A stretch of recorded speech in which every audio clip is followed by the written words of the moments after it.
ఫోటోని కుట్టేద్దాం. నగరంలో సరికొత్తగా ట్రెండ్ అవుతున్న ఎంబ్రాయిడరీ స్టైల్. పూర్తి వివరాలకు చదవండి రేపటి సాక్షి హైదరాబాద్ ఎడిషన్. కుట్రలు చేయటం, కుతంత్రాలు పన్నటం, నమ్మించి నిలువున మోసం చేయటం, ఈ తరహా ఎపిసోడ్స్తో నిండిపోయిన రాజకీయ జీవితం చంద్రబాబుది. చేయాల్సినవన్నీ చేసేసి నేను నిప్పుని అని చెప్పటం కూడా దశాబ్దాలుగా చంద్రబాబుకు అలవాటే. కానీ తొలిసారి తమ అబద్ధాలను, తమ కుట్రలను తామే ప్రజల ముందు ఒప్పుకోవాల్సిన పరిస్థితి చంద్రబాబు, పవన్ కళ్యాణ్లకు ఏర్పడింది. ఒక్కో నిజం తమ నోటి నుంచే బయటకు వస్తూ ఉంటే, తామిప్పటిదాకా చెప్పినవన్నీ పచ్చి అబద్ధాలే అని తామే ఒప్పుకోవాల్సి వస్తూ ఉంటే, ఈ పరిస్థితి నుంచి ఎలా బయటపడాలో అర్థం కాక చంద్రబాబు అండ్ కో కింద మీద పడిపోతున్నారు.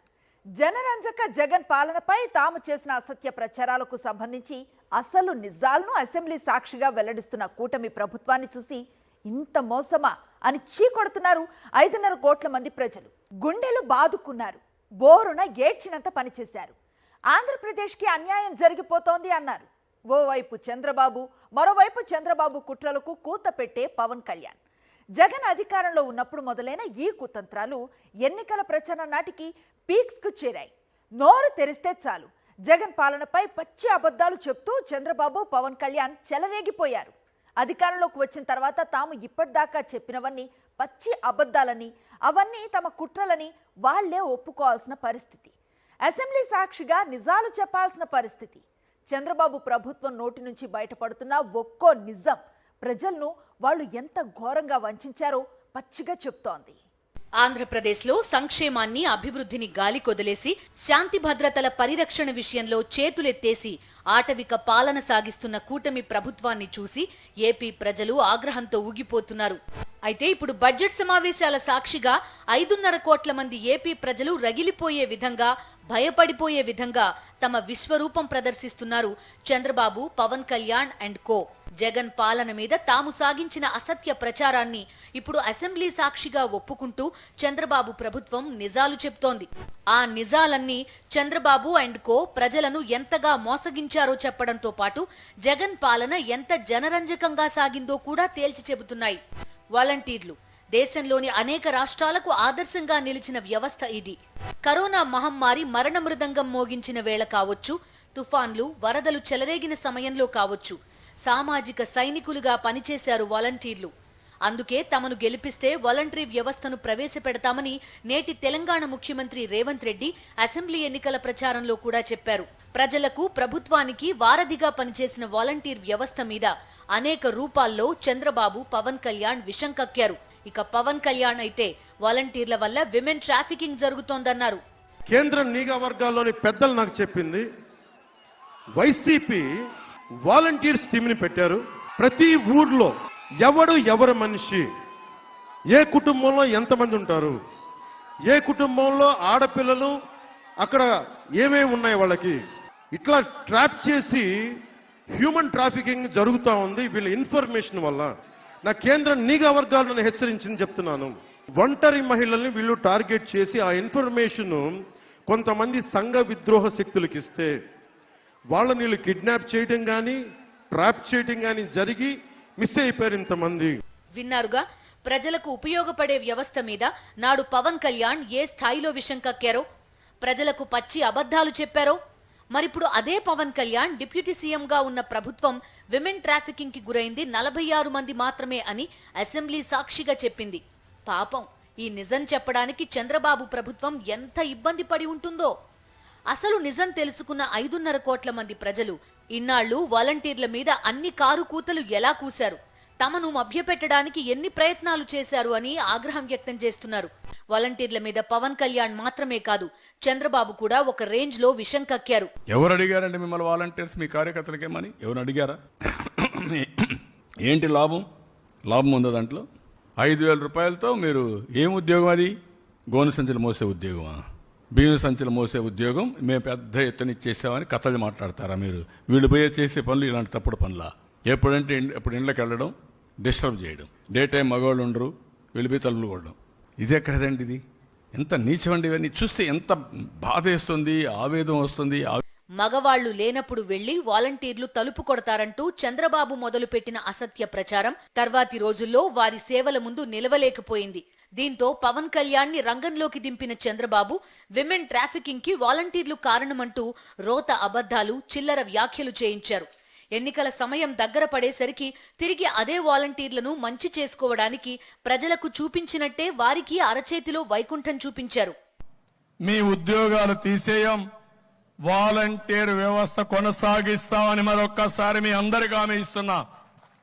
ఉగాది రోజున, పండుగ రోజున తీపి కబురు మీకు అందరికీ ఇస్తాం.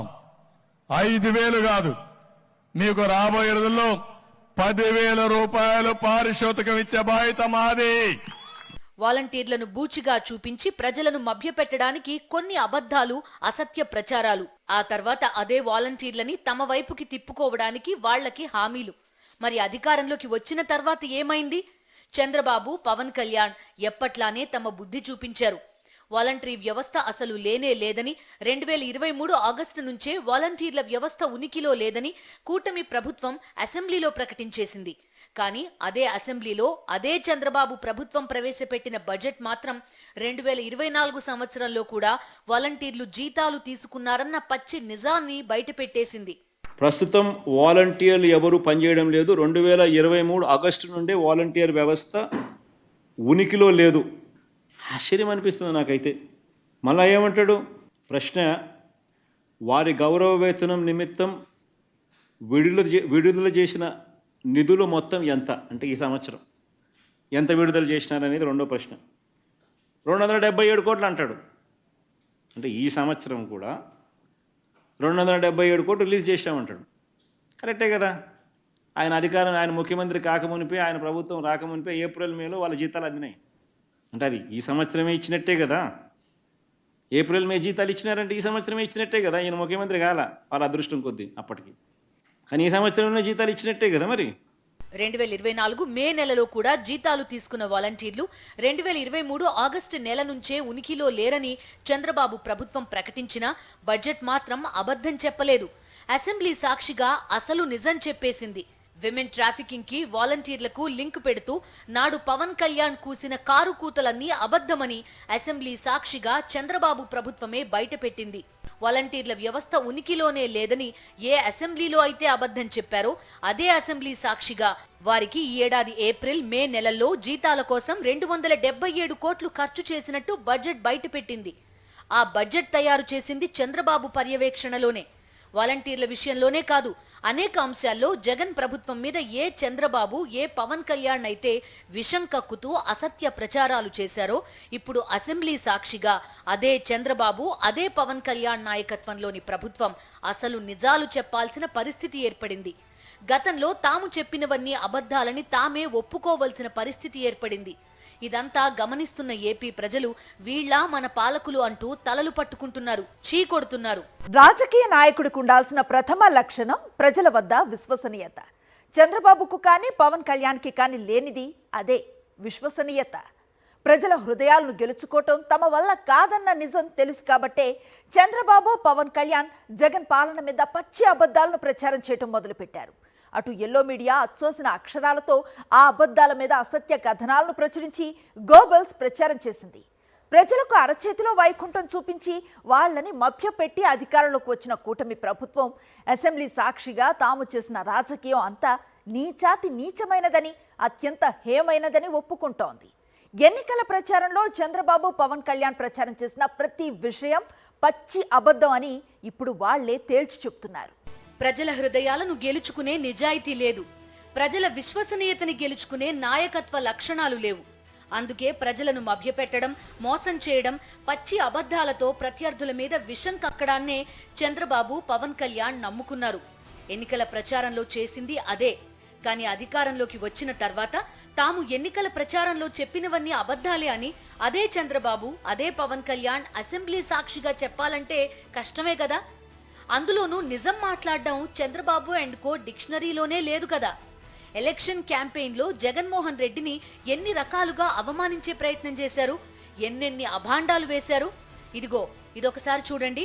రంగుల పిచ్చోడు ఈ జగన్ జగన్మోహన్ రెడ్డి సైకో 3,000 కోట్ల రూపాయలు ఖర్చు పెట్టాడు రంగులేసుకోవడానికి. వైసీపీ ప్రభుత్వ భవనాలకి రంగులు మార్చుకోవడానికి 1,300 కోట్ల రూపాయలు ఖర్చు పెట్టాడు. రంగులు మార్చుకోవడానికి, రంగులు తీయడానికి 1,000 కోట్లు ఖర్చు పెట్టాడు. 2,300 కోట్లు రంగుల్లో తగలబెట్టేసింది ఈ వైసీపీ ప్రభుత్వం. విన్నారుగా, ఘనత వహించిన నాయకుల పైత్య ప్రకోపం. జగన్ ని రంగుల పిచ్చోడన్నారు. గ్రామ సచివాలయాలకు రంగులు వేయడానికి 3,000 కోట్ల రూపాయలు ఖర్చు చేశాడని చంద్రబాబు కూస్తే 2,300 కోట్ల ప్రజాధనాన్ని జగన్మోహన్ రెడ్డి ప్రభుత్వం రంగుల్లో తగలబెట్టేసిందని తెగ చెలరేగిపోయారు పవన్ కళ్యాణ్. ఇప్పుడు అదే పవన్ కళ్యాణ్ నాడు తాము నిస్సిగ్గుగా అబద్ధాలు చెప్పామని అసెంబ్లీ సాక్షిగా అంగీకరించారు. అసలు నిజమేంటో బయట పెట్టలేక మరో దారి లేక బయట పెట్టేశారు. 2019-24 పంచాయతీ భవనాలకు, గ్రామ సచివాలయాలు రంగులు వేయడానికి 101.81 కోట్ల మొత్తాన్ని ఖర్చు చేయడం జరిగింది అధ్యక్ష. 3,000 కోట్ల రూపాయలు ఖర్చు పెట్టాడు రంగులేసుకోవడానికి. రంగులు వేయడానికి 101.81 కోట్ల మొత్తాన్ని ఖర్చు చేయడం జరిగింది అధ్యక్ష. 2,300 కోట్లు రంగుల్లో తగలబెట్టేసింది ఈ వైసీపీ ప్రభుత్వం. రంగులు వేయడానికి 101.81 కోట్ల మొత్తాన్ని ఖర్చు చేయడం జరిగింది అధ్యక్ష. విన్నారుగా, 2019 నుంచి 5 ఏళ్ల పాటు రాష్ట్రంలోని వేలాది గ్రామ సచివాలయాలు, పంచాయతీ భవనాలకు రంగులు వేయడానికి కేవలం 101 కోట్ల రూపాయలు జగన్ ప్రభుత్వం ఖర్చు చేసింది. ఇంత బాధ్యతాయుతంగా జగన్ ప్రభుత్వం వ్యవహరిస్తే ఎన్నికల ప్రచారంలో 3,000 కోట్ల రూపాయలు అంటూ దిక్కుమాలిన కూతలన్నీ కూసి ఇప్పుడు అసెంబ్లీ సాక్షిగా అదే నోటితో అసలు నిజాన్ని ఒప్పుకుంది చంద్రబాబు ప్రభుత్వం. అధికారం కోసం తామెన్ని అడ్డదారులు తొక్కామో చెప్పకనే చెప్పింది. ఆంధ్రప్రదేశ్ అప్పుల్లో మునిగిపోయిందని, రాష్ట్రం శ్రీలంక అయిపోతోందని అటు ఎల్లో మీడియా, ఇటు టీడీపీ, మరోవైపు దత్తపుత్రుడు, చంద్రబాబు వదిన పురంధేశ్వరి, పచ్చ మేధావులంతా ఊదరగొట్టారు. చంద్రబాబు గెలిచిన తర్వాత ఆ కుట్రని పక్కన పెట్టలేదు. ఎన్నికల్లో ప్రజలకు తామిచ్చిన హామీలను తుంగలో తొక్కడానికి అదే కుట్రని చంద్రబాబు కొనసాగించారు. ఖజానా మొత్తం ఖాళీ అయిపోయిందని, రూపాయి లేదని బికారి మాటలు చెబుతూ సూపర్ 6 హామీలను అమలు చేయలేమన్న సంకేతాలను పంపారు. జగన్ పాలనపై శ్వేతపత్రాల పేరుతో అసత్యాల పత్రాలు విడుదల చేశారు. రోత రాతలతో, పచ్చి అబద్ధాలతో వాటిని నింపేశారు. చంద్రబాబు అసత్య పత్రం విడుదల చేయడం, ఆ వెంటనే ఎల్లో మీడియా అందులో అసత్యాలను గోబెల్స్ ప్రచారం చేసేయడం చకచకా జరిగిపోయింది. వీటన్నింటి లక్ష్యం ఒక్కటే, హామీలను ఎగ్గొట్టడమే, ప్రజలకు పంగనామం పెట్టడమే. ప్రజలను నిలువునా ముంచడానికి జగన్ పాలన మీద తమ కుట్రలను కొనసాగించారు. ఏపీ అప్పులు 12 లక్షల కోట్ల రూపాయలని, 14 లక్షల కోట్ల రూపాయలని నోటికొచ్చినట్టు కూశారు. కానీ ఆ కుట్రలను, ఆర్గనైజ్డ్ క్రైమ్ లో చంద్రబాబు నైపుణ్యాన్ని ఆయన ప్రభుత్వం ప్రవేశపెట్టిన బడ్జెట్ బట్టబయలు చేసింది. ఈ మార్చి 31 నాటికి ఏపీ అప్పు 6.46 లక్షల కోట్లని తాజా బడ్జెట్ వెల్లడించింది. ఇందులో గ్యారంటీల కింద తెచ్చిన అప్పు 1,54,797 కోట్ల రూపాయలని తీసేస్తే నికరంగా ఉన్నది కేవలం 4,91,000 కోట్లు మాత్రమే. అంటే గత 3 సంవత్సరాలుగా జగన్ ప్రభుత్వం మీద కుట్రపూరితంగా విషం కక్కారు. అధికారంలోకి వచ్చిన తర్వాత ప్రజలను మోసం చేయడానికి అదే కుట్రని కొనసాగించారు. చివరికి తప్పనిసరి పరిస్థితుల్లో తమ ప్రభుత్వం ప్రవేశపెట్టిన బడ్జెట్లోనే తమ వంచన స్వభావాన్ని బయటపెట్టుకున్నారు. అసలు నిజమేంటో బయట పెట్టేశారు. 3,13,000 కోట్లు తాను దిగిపోయే నాటికి ఉన్న అప్పులు వైఎస్ఆర్సీపీ ప్రభుత్వం దిగిపోయే నాటికల్లా 6,46,000 కోట్ల రూపాయలను తానే తేల్చి చెప్పాడు.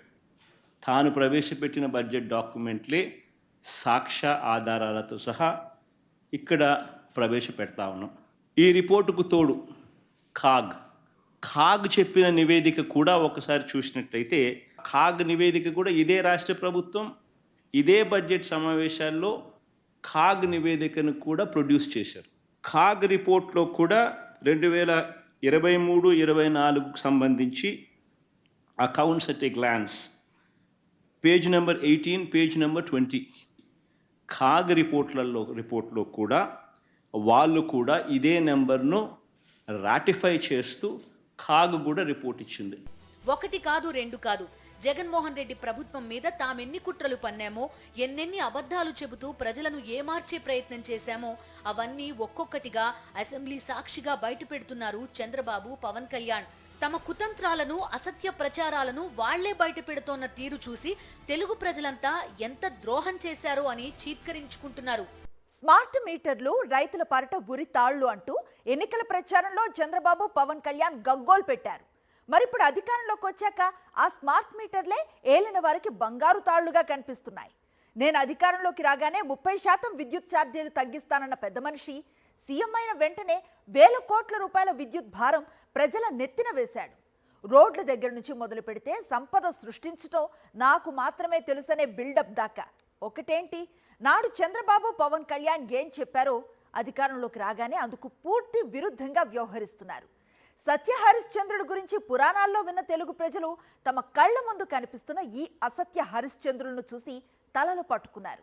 ఇక ఏపీ ప్రజలైతే అసత్య హరిశ్చంద్రుల ఏలుబడిలో ఆంధ్రప్రదేశ్ ఆటవిక ప్రదేశ్గా మారిపోయిందని అల్లాడిపోతున్నారు. నమ్మించి మోసం చేయడంలో చంద్రబాబుకి ఉన్న ట్రాక్ రికార్డ్ అసాధారణమైంది. దేశంలో మరే రాజకీయ నాయకుడు కూడా ఆ ట్రాక్ రికార్డ్ని బద్దలు కొట్టడం కాదు కదా, కనీసం దాని దరిదాపుల్లోకి కూడా రారు. అలాంటి చంద్రబాబు 4వ సారి అధికారంలోకి రాగానే యూటర్న్ బాబు అవతారాన్ని మరోసారి ఎత్తేశారు. ఎన్నికల వేళ ఇచ్చిన ప్రతి హామీని అత్యంత చాకచక్యంగా తుంగలోకి తొక్కుతూ 5.5 కోట్ల మంది ఏపీ ప్రజలను నిలువునా ముంచేశారు. ముఖ్యమంత్రి అయిన వెంటనే చంద్రబాబు ఇచ్చిన స్టేట్మెంట్ మీకు గుర్తుందా? నేను మారిపోయాను, ఇక నుంచి మారిన చంద్రబాబుని చూస్తారంటూ ఒక రేంజ్లో చెప్పుకొచ్చారు. కానీ చంద్రబాబు ఏమాత్రం మారలేదు. అదే బాబు, అదే మోసం, పదే పదే అదే వంచన అంటూ సామాన్య ప్రజలు సైతం పచ్చముఠా దోపిడీ పర్వం చూసి అవాక్కవుతున్నారు. ఈ సమయంలోనే అటు చంద్రబాబు ఇటు పవన్ కళ్యాణ్ ఎన్నికల ప్రచారంలో తాము చేసిన కుట్రలను తమకు తామే బయట పెట్టుకుంటున్నారు. అబద్ధాలకు, అసత్యాలకు, అక్రమాలకు తమ కూటమి కేంద్ర బిందువు అని తమ పాలనతో స్పష్టం చేస్తున్నారు. ఎన్నికల ప్రచారంలో రైతులను మభ్యపెడుతూ స్మార్ట్ మీటర్లు ఏర్పాటు చేస్తే రైతుల జీవితాలు సర్వనాశనమైపోతాయని దుష్ప్రచారం చేశారు. ఇప్పుడు అదే చంద్రబాబు, అదే పవన్ కళ్యాణ్ స్మార్ట్ మీటర్లకు జేజేలు కొడుతున్నారు. తాము అధికారంలోకి రాగానే స్మార్ట్ మీటర్లు అన్నవే లేకుండా చేస్తామని అబద్ధాలు చెప్పి ఇప్పుడు స్మార్ట్ మీటర్లు ఎంతో స్మార్ట్ అనేస్తున్నారు. ఎన్నికల ముందు స్మార్ట్ మీటర్లు ఎక్కడన్నా పెడితే పగలగొట్టేయండి, నేను చూసుకుంటానని లోకేష్ గారు చెప్పేవాడు. ఉరితాళ్ళు బిగిస్తున్నారని చంద్రబాబు నాయుడు గారు అనేవాడు. ఇవాళ ఈ పసుపు తాళ్ళు అయిపోయినాయా? ఇళ్ళకు కూడా స్మార్ట్ మీటర్లు బిగిస్తున్నారు. ఇవాళ ప్రతి ఇంటికి స్మార్ట్ మీటర్ బిగిస్తున్నారు. భవిష్యత్తులో ప్రీపెయిడ్ అంటున్నారు.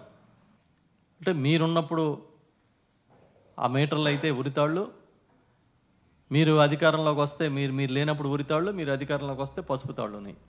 మీకు బాజా భజంత్రులాగా ఉన్న కొంత మీడియా ఉంది, వాళ్ళని చూసుకుని మీరు ఇన్ని కబుర్లు చెప్పి బతకగలుగుతున్నారు. ల్యాండ్ టైటిలింగ్ యాక్ట్ కేంద్రంగా చంద్రబాబు అండ్ కో కక్కిన విషయం అంతా ఇంతా కాదు. అసలు లేని చట్టాన్ని ఉన్నట్టుగా ప్రజలను మభ్యపెట్టి ఆ చట్టంతో జగన్ ప్రభుత్వం మీ భూములన్నీ లాగేసుకుంటుందని చిల్లర ఆరోపణలు చేస్తూ ప్రజల్లో భయాందోళనలు సృష్టించారు. నిజానికి ల్యాండ్ టైటిలింగ్ యాక్ట్ని దేశమంతా అమలు చేయాలన్నది కేంద్ర ప్రభుత్వ అభిలాష.